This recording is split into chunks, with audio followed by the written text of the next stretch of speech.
Hello everyone, this is Alvaro Cortez Jr., aka Lance Danger, welcoming you back to the Serene Chaos podcast.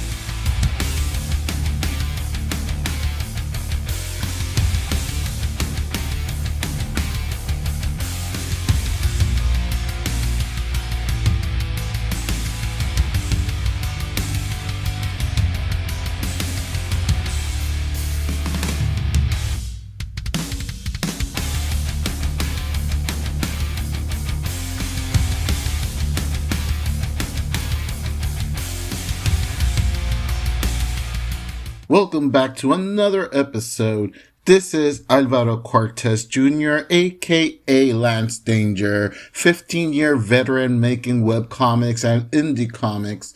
And in today's episode, I will go over my writing process for my web strip, Nevermind. But before that, a brief reminder.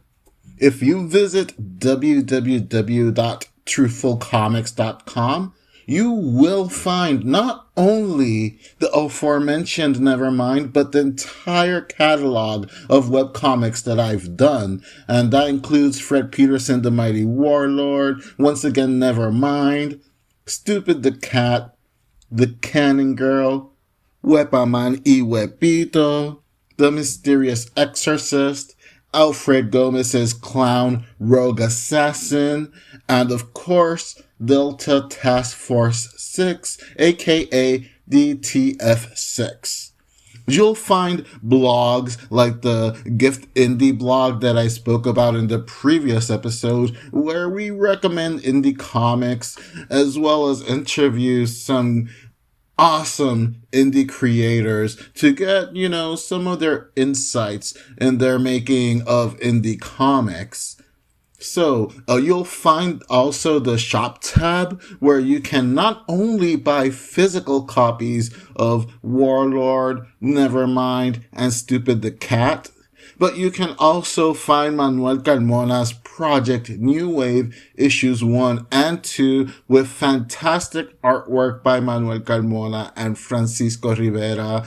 Those issues are written by me as well. And issue number 3 is going to be coming out soon. It's going to be on its way or likely out by the time this very episode is out.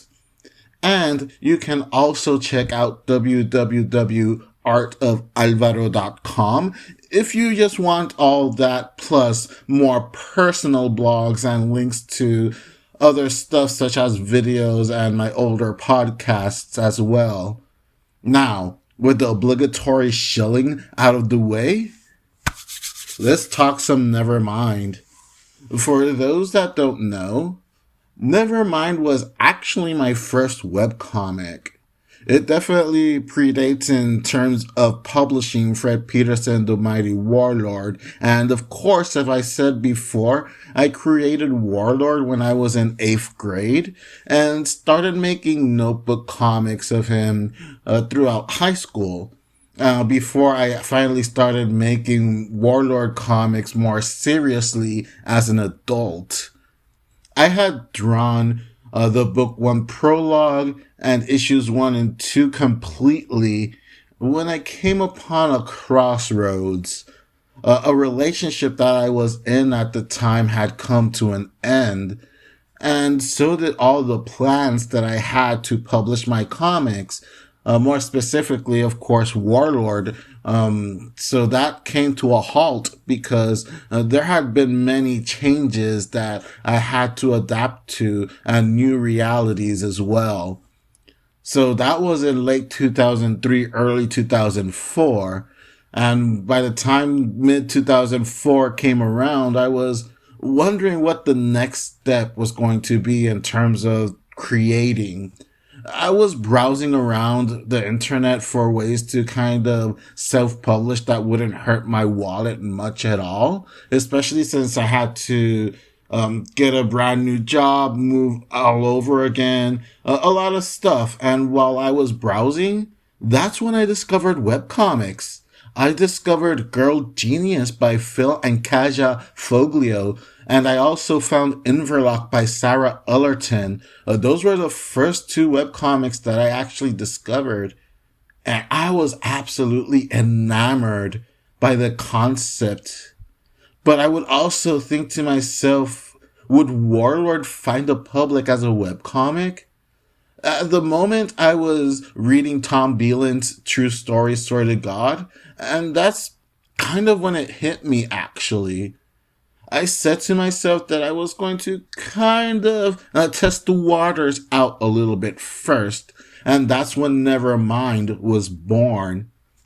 Nevermind is an autobiographical web strip that was sort of in the same vein of True Stories, Swear to God, K Chronicles, and American Splendor, so to speak. And there is a bit of a difference between True Stories, Swear to God, and True Stories, Swear to God. Of course, True Stories, Swear to God was the mini comics that came out first that Tom Beeland had published, based that were pretty much reprinting strips that he had published in a newspaper when he worked in a local newspaper in California. And True Story, Swear to God, is when he did like a actual full-size comic based on his relationship with his then wife, Lily Garcia. So I was very influenced by the more traditional comic book strip of True Stories, Swear to God, that was released as a mini comic, especially for this project that I was going to take on, Nevermind. So I thought to myself, I'm going to do just 12 comic book strips, post them in Puerto Rican comic book forums where I was a member at the time, and see what happens from there. And I went ahead and I did the strips. I thought up of the name Nevermind actually came from Nirvana's second album, Nevermind. So because again, I was like very influenced also by Smells Like Teen Spirits, which of course has that that very famous line of, oh, well, whatever, never mind. So that's what I based the name of the comic book of, Nevermind. And I came up with that name. It was kind of like the only name that came up for the strip. And again, this was more of an experiment. So since that was the first thing that came to mind and it didn't sound too bad to me at least, and there wasn't any other comic or anything that was called Nevermind at the time, I just went ahead and just rolled with it.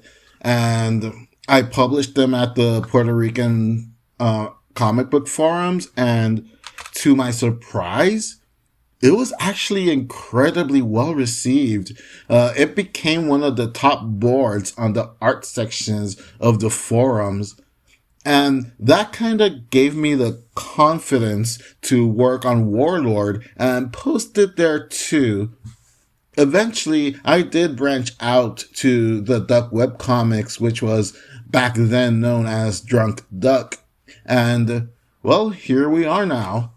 Nevermind is sometimes funny, sometimes depressing, but it's all me. Nevermind eventually made its way in late 2004, early 2005. And contrary to how, for example, I have experimented and tried a few different things with Warlord throughout the years in terms of writing and artwork and whatnot, Nevermind has consistently remained about the same, really, and fairly simple, at least in comparison to other long-form comics like Fred Peterson, The Mighty Warlord, or something like Exorcist or Clown. A lot of things have happened to me in my life, and most of them are actually kind of bizarre, and some of my friends tell me that it's too bizarre to be true. And so the first thing that I do, and the same has been true for all 5 of the original seasons of Nevermind, I sit down, take some paper, and write down what would be the most ideal 12 strips for a season. I write down 12 ideas with a random sentence about a certain experience I went through, or I just go ahead and write down a possible title for that strip in particular. Sometimes I also kind of like to write down more than actually 12 strips just to give myself options and keep the seasons as balanced as possible. Because I don't want them to be completely light, nor do I want them to be completely dreadful either. I try to strike a balance, and when I make the decision about the 12 that I decided to keep, I go ahead and make a note on the ones that I cut as possibilities for a future season as well. So that way I'll have a few in the chamber, if you know what I mean. After that, I'll decide the order in which I put the strips up. Like I mentioned, I like to maintain a certain amount of balance. So one season, I'll likely start off with a funny strip right off the bat, or at least something that I consider to be lighthearted and funny. And the following season, I'll start off with a more kind of introspective, more personal, almost philosophical kind of strip. For example, like seasons 1 and 2, the first season started off with my mom mistaking a cockroach carcass for a piece of gold, and hilarity ensued in my family because of that. And then for season 2, in contrast, I started it off with my persona symbolizing a deeper meaning of getting a haircut. I do that to keep things varied and temper with reader expectation as well, kind of trying to keep readers on their heels by giving them something that isn't quite expected. And personally, it's challenging and fun to do that. Now, for example, speaking of the haircut strip, I do that because I want to do something with a deeper meaning.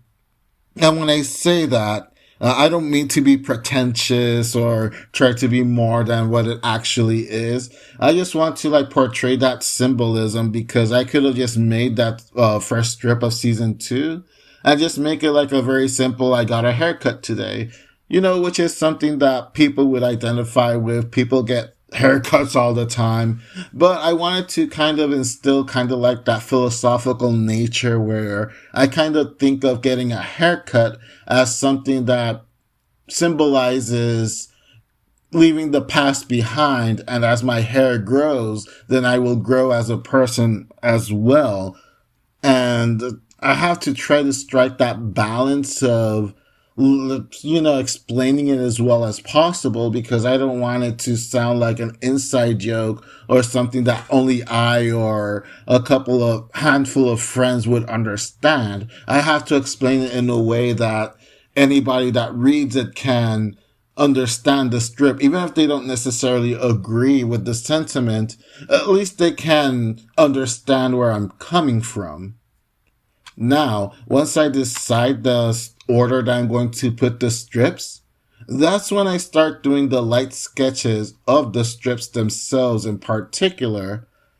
And I do these storyboards based off of that memory that I have and whatever title that I have in mind or that I wrote down earlier when I was coming up for the ideas. So I don't actually write scripts for Nevermind at all. I think of the situation, I come up with a title, and then decide how many panels it needs to deliver the story. A beginning, a middle, and an end in just one page. And I do the dialogue as I sketch. So in a way, it's almost like improv.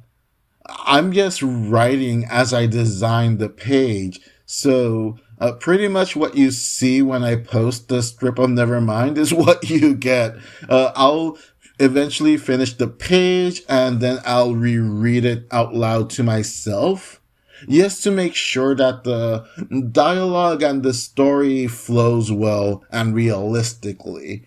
And if I need to make any kind of changes to it, that in that stage is where I'm reading it to myself is where I will decide to make any small changes, like cut a bit of dialogue here or add some dialogue there.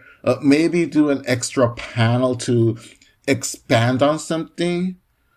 Or perhaps take a panel away if something is dragging on a little too much. It all depends on what makes the story work better. And once I believe that the strip does not need any more, tinkering around, that's when I do the full artwork.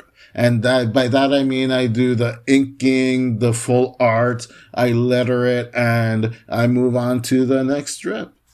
Now, since it's based on real life events that's happened to me, sometimes I have to think about changing certain things just a little bit to either not make a strip be too somber or depressing, or to make a funny strip, preventing it from becoming a little too over the top or nonsensical. So I have to make some really hard decisions on what line to give or take away. So like I said earlier, to be able to make the story the best possible story I can tell. And when it comes to the more introspective type of strips, as I mentioned before, I have to be really careful in making the more introspective strips because I need to make it as identifiable as possible to everyone that's reading because, like I mentioned before, I know my own beliefs better than anyone, but I can't assume that everyone is like me. That's not how the real world works. So I try to explain myself as best as possible, not so the readers can necessarily identify with me or see themselves in me or agree with whatever statement I have to say, but for the reader, like I mentioned before, to at least understand where I'm coming from. I try not to be cryptic and not do inside jokes that only I'd understand. I try to make it as understandable as possible. That is my writing process for Nevermind. And if you listen to the past episode, you'll see the huge difference in writing approaches between Warlord and Nevermind, going from writing some form of a script compared to no script at all. And it's very fun because that way I keep myself more loose and challenge myself a little more because, like I said before, going from something that's so premeditated and so planned out like Warlord is or any of the other more long form comics that I do, doing these strips like Nevermind and Cannon Girl, even Wepamani Wepito and Stupid the Cat. This is kind of like my improv and kind of my way to challenge myself creatively as a writer and an artist to be able to tell a story with just one page and only a couple of panels to do that story from beginning, middle, and ending. So it's a breath of fresh air for myself personally and creatively to go doing something like Warlord, which is usually typically 22 pages, maybe 44 pages or more if it's a special chapter or something like that, and just go through the grind of putting it out there and compare that to Nevermind or any of the other strips where I just kind of like relax and let my creative muscles kind of rest a little bit and also kind of get their interest and curiosity going in challenging myself to do something at a much smaller personal scale as well.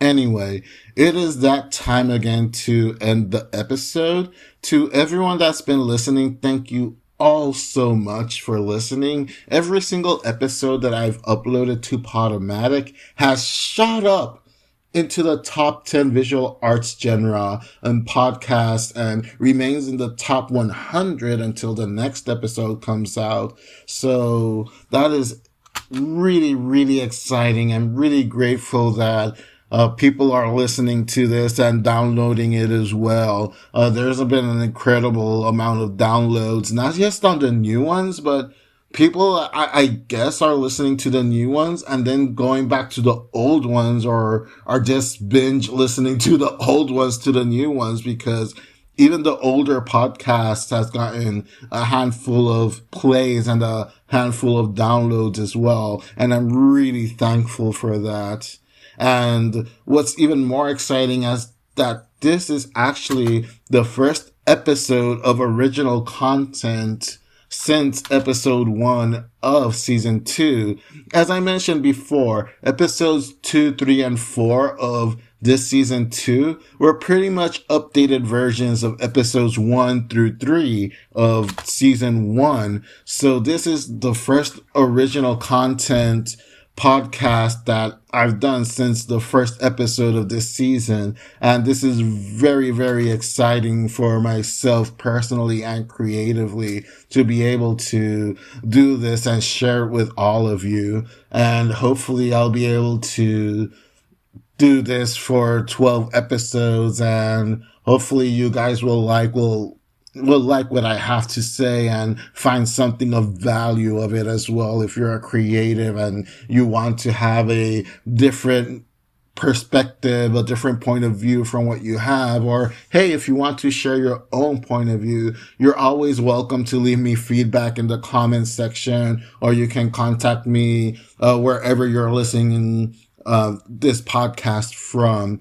So once again, I really appreciate all of you listening to this podcast. I am going to try to keep improving. And until next time, stay creative, my friend.